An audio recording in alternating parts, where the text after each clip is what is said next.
Online जानकारी news में आप सभी का स्वागत है। इजराइल और ईरान के बीच चल रहे मुकाबले में अब इजराइल का काम तमाम करने के बाद ईरान ने मोसाद को खत्म करना शुरू कर दिया है। ईरान ने जितने भी मोसाद के एजेंट्स ईरान के अंदर घुसकर ईरानी सेना की, ईरानी सरकार की तमाम लोकेशंस, तमाम खुफिया जानकारी दे रहे थे, उनको ढूंढ ढूंढ कर खत्म करना शुरू कर चुका है। मैं आपको स्क्रीन पर एक तस्वीर दिखा रहा हूं। यह तस्वीर आप देख सकते हैं, यह कोई आम तस्वीर नहीं है। यह तस्वीर इजराइल की खुफिया एजेंसी मोसाद के एक एजेंट्स की तस्वीर है। यह मोसाद का एजेंट जो है, इसका नाम इस्माइल फिक्री है।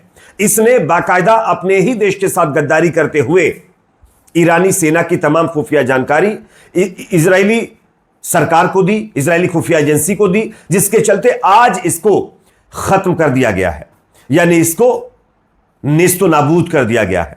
और मामला यही नहीं रुका है। मैं आपको दूसरी खबर दिखा रहा हूं, आप देख सकते हैं। इसके साथ साथ दर्जनों और लोगों को नेस्तो नाबूद करने का काम किया गया है, जो इजराइल की खुफिया एजेंसी मोसाद के लिए काम कर रहे थे। मैं आपको एक और तस्वीर दिखा रहा हूं। यह तस्वीर, यह वीडियो आप देख सकते हैं। यह ईरान की खुफिया एजेंसी ने कमाल करके दिखाया है। पूरी की पूरी एक ड्रोन फैक्ट्री मोसाद यानी इजराइल की खुफिया एजेंसी ईरान के अंदर चला रही थी, वो भी अंडरग्राउंड बंकर में छुप करके। लेकिन ईरान की इंटेलिजेंस एजेंसियों की तरफ से यह पता लगा लिया गया कि मोसाद की यह कंपनी कहां पर, फैक्ट्री कहां पर है, और उसके बाद इसको खोद कर निकाला है और इसमें काम करने वाले तमाम लोगों की तस्वीर आपके सामने है। यह जो है इजराइल की खुफिया एजेंसी मोसाद यहूदी अधिकारियों को गिरफ्तार करने का वीडियो है। इन्होंने तेहरान के अंदर एक सुरंग में, बंकर में छुप करके मोसाद के लिए ड्रोन बनाने का काम किया है, और इनको एक दिन पहले ही ईरान की खुफिया एजेंसी, उसके सेना के जवानों ने पकड़ लिया है। यह सीक्रेट फैक्ट्री को पकड़ लिया गया है, जिसे ईरानी सुरक्षा सेवाओं ने पूरी तरीके से नेस्तो नाबूद कर दिया है। और ये तमाम जो लोग हैं, जो जासूस हैं मोसाद के, इनको भी जहां पहुंचाना था वहां पहुंचा दिया है। तो कहीं ना कहीं इजराइल का काम तमाम करने के बाद अब ईरान और उसकी खुफिया एजेंसी मोसाद को लगातार टारगेट पर लिए हुए है, क्योंकि मोसाद ही एक ऐसा हथियार इजराइल के पास है जिसके दम पर इजराइल ईरान के अंदर घुस करके ईरानी सेना के तमाम अधिकारियों को और सरकार के द्वारा बनाए गए प्लान्स को लगातार फेल कर रहा था। हालांकि तमाम सेना के अधिकारियों को अभी तक इजराइल ने खत्म भी किया है, लेकिन आप सब जानते हैं अधिकारी तो फिर से आ जाएंगे, क्योंकि ईरानी सेना में 6 से 7 लाख सैनिक है, कोई 1-2 लाख नहीं है। तो उसमें तमाम लोग पहले से ही मतलब जो है लाइन में होते हैं।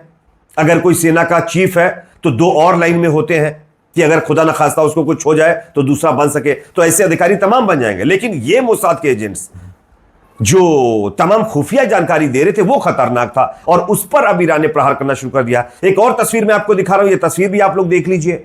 यह ईरान का व्यक्ति ही है, और इसने भी मोसाद के लिए जासूसी की और इसको भी पकड़ लिया गया है।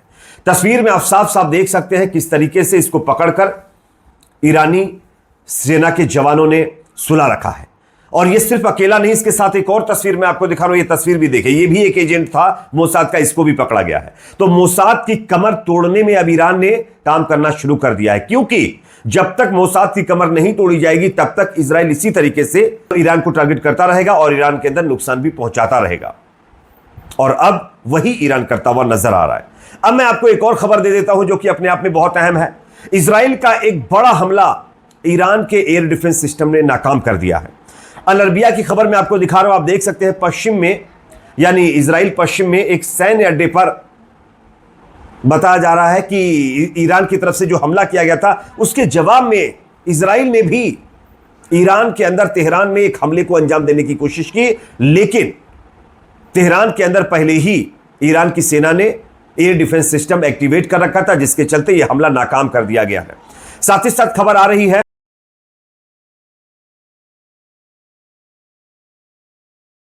एक फाइटर जेट्स को भी ईरान की सेना ने गिरा दिया है। मैं आपको उसका वीडियो स्क्रीन पर दिखा रहा हूं, यह वीडियो आप देख सकते हैं। यह F-16 इजरायली फाइटर जेट है, जो लगातार तेहरान के ऊपर बॉम्बार्डमेंट कर रहा था, और इसको बाकायदा ईरानी वायु रक्षा यानी एयर डिफेंस सिस्टम ने टारगेट पर लिया और उसके बाद इस F-16 फाइटर जेट्स का क्या हाल हुआ है वो आप लोगों ने वीडियो में देख लिया होगा और देख भी रहे होंगे।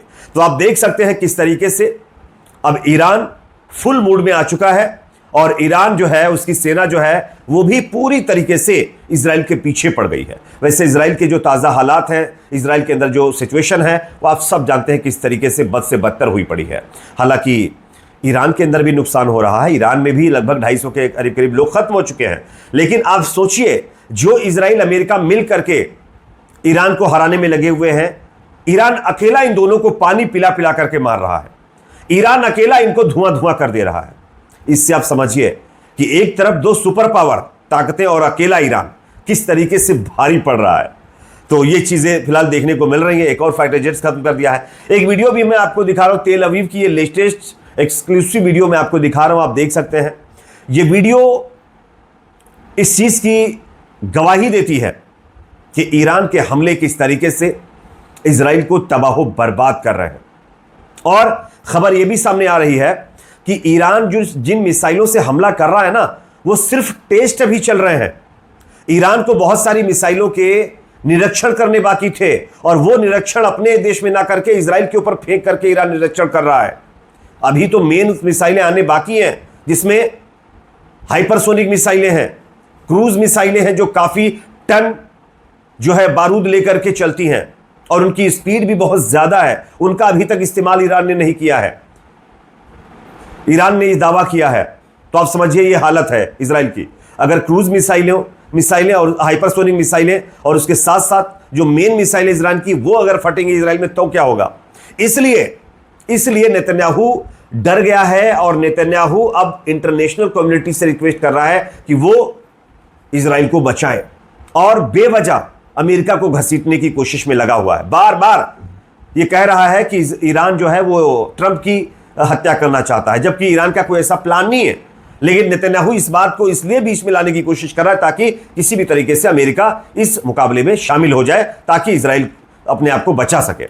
एक और बड़ी खबर दोस्तों सामने आ रही है। जैसा कि मैंने आपको अभी बताया कि ईरान अभी अपनी छोटी छोटी मिसाइलों का निरीक्षण कर रहा है इजराइल के ऊपर, इजराइल में फेंक करके। अभी मेन मिसाइलें बाकी है और यह खबर मैं आपको दिखा रहा हूं, आप देख सकते हैं। इजराइल की तरफ से जो कहा जा रहा है ना, हम ऐसा कर देंगे वैसा कर देंगे, उसका जवाब देने के लिए ईरान ने फिर धमकी दी है।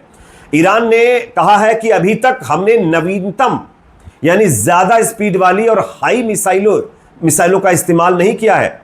असली मिसाइलें इस्तेमाल करना भी बाकी है। अभी तो ये शुरुआत है, आगे आगे देखिए होता क्या। अगर इजराइल अभी भी घुटनों पर नहीं आया तो इजराइल को नक्शे से मिटा देंगे। और नक्शे से मिटाने की एक तस्वीर मैं आपको दिखाना चाहता हूं, ये देख सकते हैं। ये इजराइल के कब्जे वाले यानी नाजायज तरीके से जो कब्जा करके बैठा हुआ है इजराइल फलस्तीन के एक इलाके को, जिसका नाम हाइफा है, वो लेबनान से छीना है इसने। यहां पर जो तेल रिफाइनरी है, गैस रिफाइनरी है, उसको किस तरीके से ईरान की मिसाइलों ने नुकसान पहुंचाया है, उसकी एक तस्वीर आप देखिए। जो गड्ढे गाजा में देखने को मिलते थे ना, वो अब इजराइल के अंदर देखने को मिल रहे हैं। देखिए हाइफा की हालत क्या हो चुकी है। हाइफा को हवा हवा करके रख दिया इजराइल ने, ईरान ने। यह ताकत है ईरान की। गलत देश से पंगा ले चुका है। दुनिया ईरान को बहुत कमतर आंक रही थी, लेकिन ईरान खामोशी से अपनी मिसाइलों का जखीरा इकट्ठा कर रहा था, ड्रोन बना रहा था, और वो आज उसके काम में आ रहे हैं। आज रात इजराइल के लिए बहुत भारी होने वाली है। कल सुबह मिलेंगे कुछ ताजा और लेटेस्ट वीडियोस के साथ, तस्वीरों के साथ जो इजराइल से आएंगी। खैर, मिलते हैं कुछ और खबरों के साथ।